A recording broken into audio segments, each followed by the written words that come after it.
Túto dedinu prezývajú Londýn nad Úhom. Takmer všetci jej obyvatelia už totiž navštívili Anglicko. I'm before working on the England and now coming and back at home.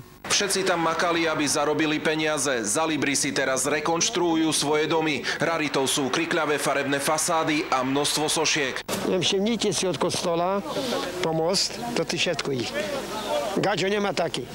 V obrovskej dedine žijú prevažne Rómovia. Ich fungovanie s okolím je bezproblémové. Klobúk pred nimi treba dať dole. Cez 4400 máme obyvateľov, na 103 000 Rómov.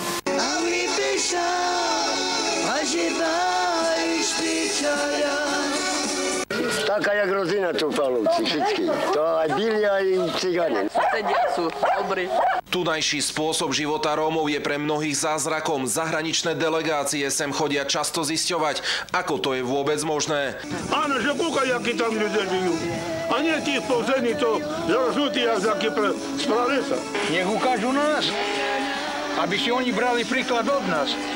Aby mali koho kopírovať. Fazuľa, karelavy, kapusta, paradajky.